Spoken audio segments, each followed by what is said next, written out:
கர்த்தர் நல்லவர், கர்த்தர் நல்லவர், கர்த்தர் நல்லவர், கர்த்தர் நல்லவர், கர்த்தர் நல்லவர். அவர் கிருபை என்றும் உள்ளது. இஸ்ரவேலின் துதிகளுக்குள் வாசமாயிருக்கிற தேவரே, நீர் ஒருவரே பரிசுத்தர் ஆண்டவரே.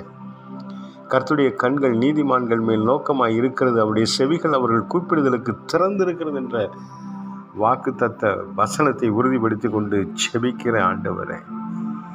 ஹல்லேலூயா, ஹல்லேலூயா. கர்த்தருடைய கண்கள் நீதிமான்கள் மேல் நோக்கமாய் இருக்கிறது. ஆண்டவரே, உடைய சமூகத்தில் வேதனைகளோடு பாரத்தோடு இருக்கிற ஒவ்வொரு மக்களுக்கும் கர்த்தர் ஜெபத்தை கேட்கிறவராக இருக்கிறீர். ஆம் தகப்பனே, இந்த வசனத்தை எங்கள் வாழ்க்கையில் உறுதிப்படுத்தும்படியாக ஒப்பு கொடுத்து செபிக்கிறோம். இயேசு கிறிஸ்துவின் நாமத்தில் பிதாவே, ஆமேன். ஸ்தோத்திரம், ஸ்தோத்திரம். கர்த்தருடைய கண்கள் நீதிமான்கள் மேல் நோக்கமாய் இருக்கிறது, அவருடைய செவிகள் அவர்கள் கூப்பிடுதலுக்கு திறந்திருக்கிறது. ஒரு மனிதன் நீதிமானாய் இருக்கும் பட்சத்தில் அவனுடைய விண்ணப்பங்களுக்கு எப்பொழுதும் தேவனுடைய கண்கள் அவனை நோக்கி பார்த்திருக்கிறது. அவருடைய செவிகள் அவருடைய விண்ணப்பத்துக்கு திறந்தே இருக்கிறது. ஒரு மனிதன் நீதிமானாய் இருப்பது தீமையை விட்டு விலகி நன்மை செய்கிறவனாய் காணப்பட வேண்டும். சமாதானத்தை தேடி அதை தொடர்ந்து கொள்கிறவனாய் காணப்பட வேண்டும். சங்கீதம் 34, 14, 15, 16, 17 வசனங்களை தொடர்ந்து வாசிக்கிற வேளையில் கர்த்தர் நீதிமான்களுக்கு தருகிற ஆசீர்வாதத்தை நாம் இதில் புரிந்து கொள்ள முடிகிறது. தீமையை விட்டு விலகி நன்மை செய்வது நீதி, சமாதானத்தை தேடி அதை தொடர்ந்து கொள்வது ஒரு நீதி. கர்த்தருடைய கண்கள் அப்படிப்பட்ட நீதிமான்கள் மேல் நோக்கமாய் இருக்கிறது. அவருடைய செவிகள் அவர்கள் கூப்பிடுதலுக்கு எப்பொழுதும் திறந்தே இருக்கிறது. ஒரு மனிதனுடைய ஜெபத்தை, ஒரு மனிதனுடைய வேண்டுதலை கர்த்தர் கேட்டு அவனுக்கு பதில் தர வேண்டும் என்று சொன்னால் அவன் நீதிமானாக இருக்க வேண்டும் என்று கர்த்தருடைய வார்த்தை சொல்லுகிறது. தீமையை விட்டு விலகி நன்மை செய்வது கர்த்தருக்கு ஸ்தோத்திரம். சமாதானத்தை தேடி அதை தொடர்ந்து கொள்வது நீதி.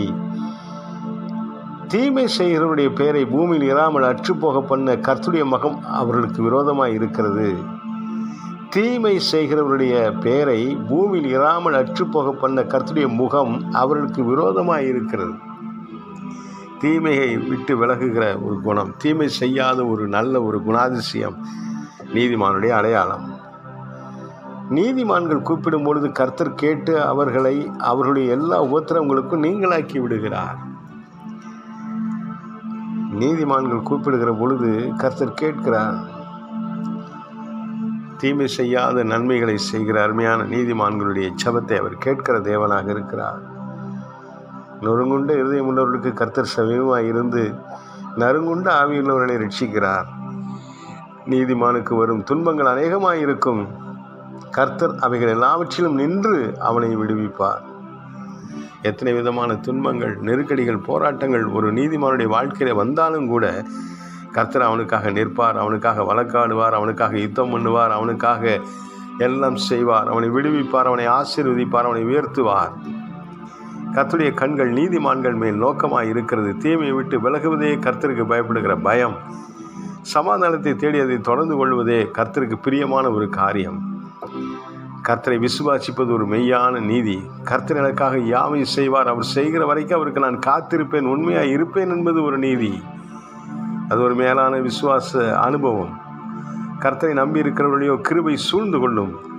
இந்த வேலையில தாமே கர்த்தரை நம்பி இருக்கிற ஒவ்வொருவரும் மேலும் அவருடைய கிருபை சூழ்ந்தே இருக்கும். ஒரு நாள் அவர் விட்டு விலக மாட்டார். நம்பிக்கையற்ற சூழ்நிலையில் எந்த மனுஷன் இருந்தாலும் கூட அவன் தன்னை நீதிக்கு உட்படுத்தி கர்த்தர் சொல்லுகிற வார்த்தைகளின்படி தன்னுடைய வாழ்க்கையை அமைத்து கொண்டு கர்த்தருடைய சன்னிதானத்திலிருந்து அவன் செபிக்கிற வேலையில தாமே அவருடைய ஜெபங்களை அவர் கேட்கிறவராக இருக்கிறார். அவனை ஆசீர்வதித்து உயர்த்துகிறவராக இருக்கிறார். கர்த்தர் ஒருபோதும் நீதிமானை விட்டு விலக மாட்டார். அவருடைய புயங்கள் நீதிமானுக்கு சாதகமாக எப்பொழுதும் உயர்ந்திருக்கும். அவருடைய பலத்த பராக்கிரமம் செய்கிற கரங்கள் அந்த நீதிமானுக்காக எப்பொழுதும் யுத்தம் செய்ய, பாதுகாக்க, பராமரிக்க தயாராய் காத்திருக்கும். கர்த்தர் நீதிமான்களை ஆசீர்வதித்து உயர்த்துகிற தேவன். நீதிமான்களை ஒருபோதும் அவர் கைவிடுகிற தேவன் அல்ல. கர்த்தருக்கு ஸ்தோத்திரம்.